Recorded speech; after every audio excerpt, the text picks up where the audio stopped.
Salam dan bahagia, Ibu dan Bapak Guru. Kali ini kita akan membahas lebih lanjut tentang salah satu elemen dalam dimensi berkebinekaan global, yaitu elemen berkeadilan sosial. Seperti namanya, elemen ini berkaitan erat dengan sila kelima Pancasila. Dalam mempelajari elemen berkeadilan sosial, guru perlu mendorong murid-murid untuk peduli dan aktif berpartisipasi dalam mewujudkan keadilan sosial baik di tingkat lokal, nasional, maupun global. Murid perlu dibimbing untuk menghayati dan percaya akan kekuatan serta potensi dirinya sebagai modal untuk menguatkan demokrasi. Murid juga diarahkan untuk secara aktif, partisipatif membangun masyarakat yang damai dan inklusif. Dalam jangka panjang, hal tersebut bertujuan membentuk hubungan sesama manusia yang berkeadilan sosial serta berorientasi pada pembangunan yang berkelanjutan.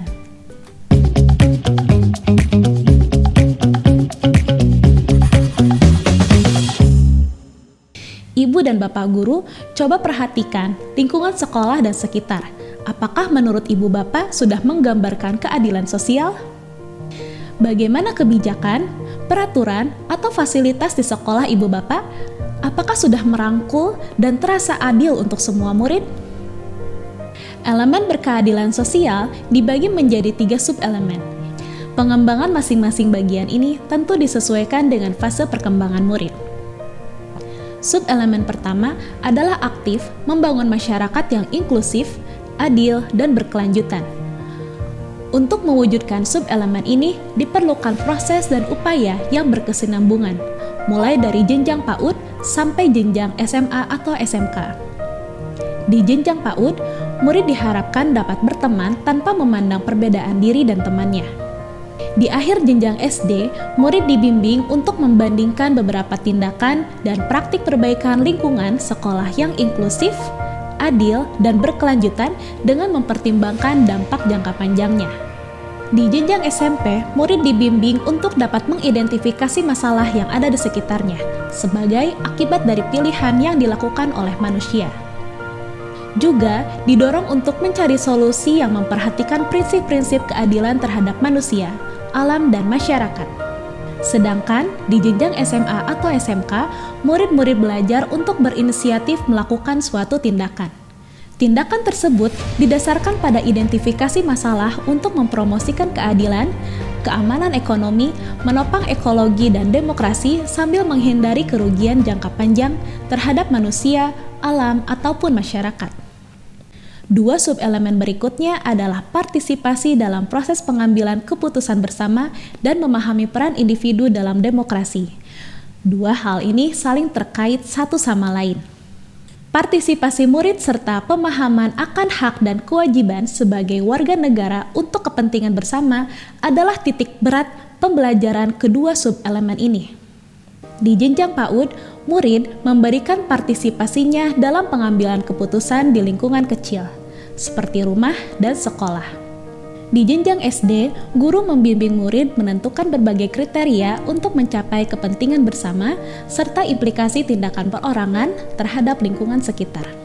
Di jenjang SMP, selain menentukan kriteria, murid juga diarahkan untuk menyepakati metode dalam menentukan pilihan dan keputusan untuk kepentingan bersama, melalui proses bertukar pikiran secara cermat dan terbuka dengan panduan pendidik.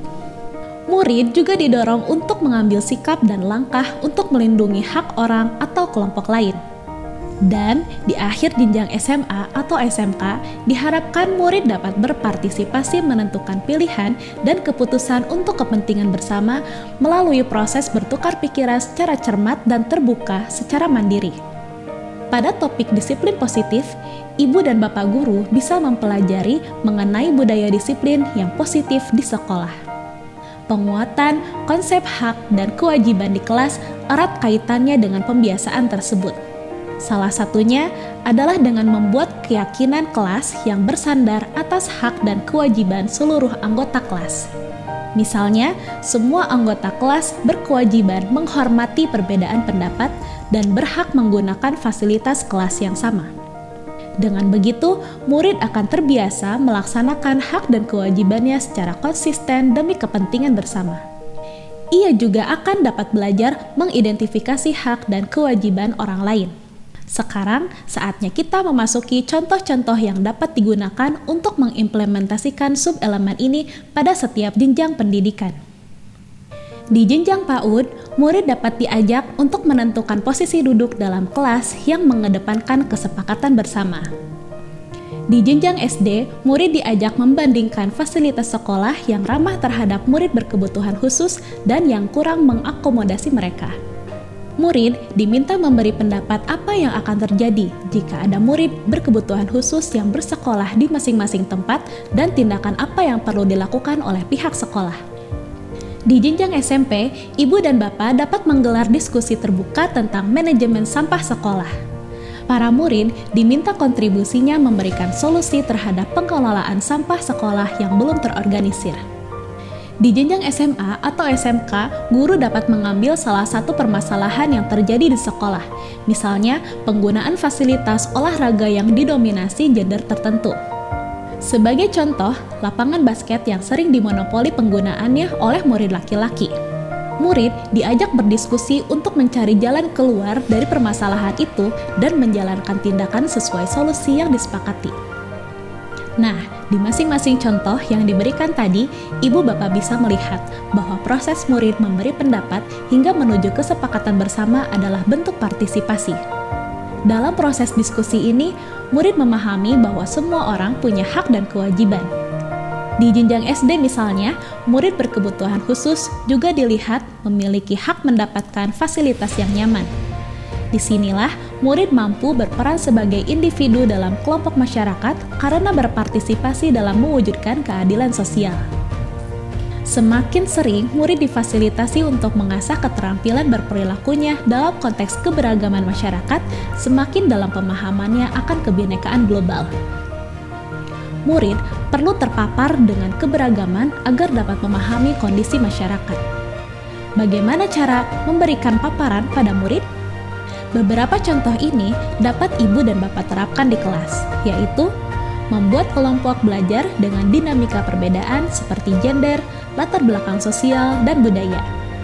Membuat proyek kolaborasi antar kelas dan mendorong murid mengikuti kegiatan ekstrakurikuler. Dengan begitu, murid berinteraksi dengan orang baru di luar kelasnya. Mengajak murid berinteraksi dengan orang di luar sekolah, misalnya sekolah lain, masyarakat sekitar, masyarakat di luar daerah murid, dan sebagainya. Pengembangan elemen atau dimensi ini juga perlu dikuatkan melalui proyek penguatan profil pelajar Pancasila. Nah, ibu dan bapak guru perlu diingat bahwa elemen-elemen dan sub-elemen dalam kebinekaan global bersifat satu kesatuan.